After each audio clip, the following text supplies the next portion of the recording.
There are murmurs now among congressional Democrats that it might be time to replace Nancy Pelosi as minority leader. So she's been a leader for so long now, and of course the Democrats are just wiped out at every level of government.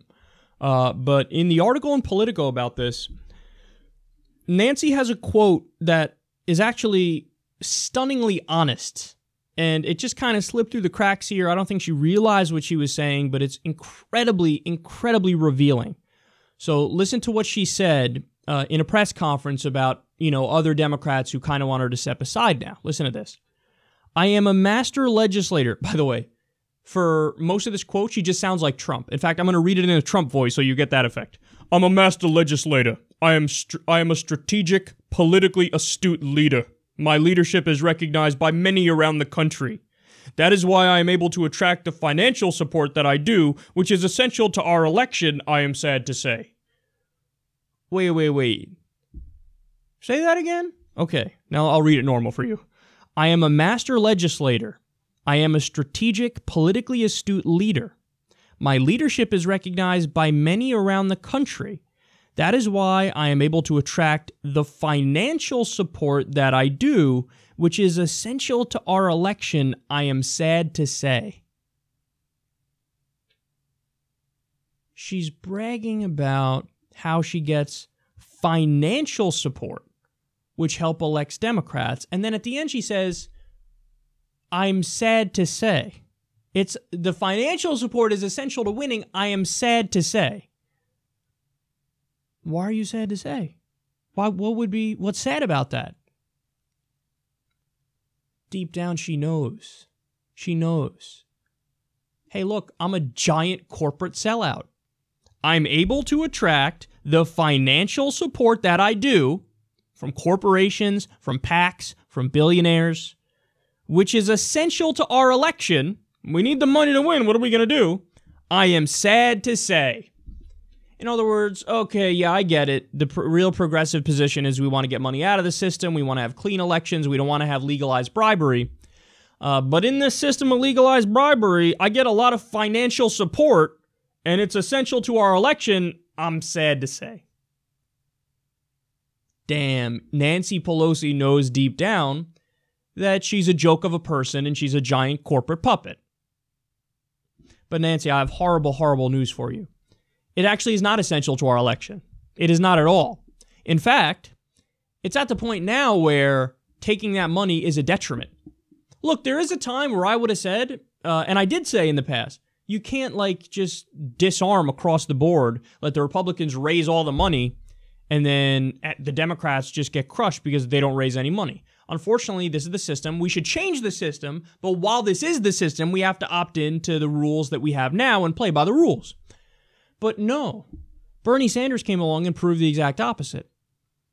He proved that even with all of corporate media being against you, even with the entire political establishment being against you, not having a super PAC, this guy raised money, $27 at a time, and he was able to raise a tremendous amount of money, and he was still able to get 47% of the vote, won 22 states, even though he's 1,000 years old and he's a Jewish, maybe atheist, socialist with bad posture. So what he showed is, no. The things that you're assuming are necessary are not necessary. And you can only raise from small donors and still win. You can do it. And of course, if it wasn't for the DNC fuckery, perhaps he would have won. So he busted up a whole bunch of misconceptions that we have. Oh, the Democrats need to take corporate money. That's not true. And by the way, the Democrats didn't always take the corporate money. Go back to the 70s. They didn't take the corporate money in the 70s. So 70s and before, they didn't do it. You think FDR was taking corporate money? Of course he wasn't taking corporate money. So, and FDR, remember, unprecedented in how much time he was in office. So, guy didn't take corporate money, kept getting elected. I mean, the proof is all there that, in fact, the assumption that Nancy Pelosi had, this is just a standard, at this point, corporate Democrat assumption. Like, what do you mean we have to do it? To them, that's a duh. To them, if you tell them, how about we only raise from the people in small amounts, they'd laugh at you. What do you mean? But that's the system. The way it works is I have to go sell out to corporations and PACs and billionaires and lobbyists. I have to do it. No, you don't. But it shows that deep down she understands how preposterous this is, because she said, I'm able to attract the financial support I do, meaning I'm the biggest sellout, and I can fundraise for everybody, which is essential to our election. I am sad to say, no, it's not essential to your election. It's a detriment. Because guess what? That money that you're taking, there are strings attached to it. And those strings are, you can't be for a real principled, progressive, and liberal agenda. Nancy Pelosi's not for single payer. She's not for single payer, even though 60% of the country is in favor of single payer. And she's the Democratic leader. Over 80% of Democrats are for single payer.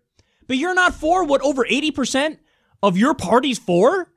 How can that be? It's because you're taking money from private health insurance companies and from big pharma, and you're a great fundraiser. So you are a puppet to your donors. That's what it is. And we all see through it. And by the way, the first half of her quote where she sounds like Trump, that's her pumping herself up because nobody else will. Constituents are not going to pump her up because they know how big of a sellout she is. So that's her going, yeah, I'm a master legislator, I'm strategic, I'm politically astute, I'm a politically astute leader, my leadership is recognized by many around the country. Yeah, it's recognized by corporations and billionaires and big money donors. That's who it's recognized by. And you have to talk about how great you are because none of your constituents are going to talk about it because you're not doing dick for them. You're not. If you cared about your constituents, single payers, the fact that you disagree on single payer, okay, that one's not negotiable, Nancy. We're the only modern nation in the world that doesn't have one version or another of a single payer system. This isn't a tough one. This isn't like, well, you know, reasonable people can go in one direction or the other on this one. No, if you're not in favor of it, you're not a reasonable person. You're a corporate sellout. So, man, what a telling quote that is. I'm sad to say, I'm able to attract financial support. I'm a big sellout, which is essential to us getting elected. Come on, you got to sell out to get elected. I'm sad to say. No, you don't, and we're changing the model. JusticeDemocrats.com. We have to be done with Nancy Pelosi, because if we're not done with her, if we don't replace her with a principled leftist, well, then the Democrats are going to keep losing. And if the Democrats keep losing, then the Republicans keep winning, and we all know how much damage they can do, and they are doing. So the way to defeat the fake populist right is the real populist left.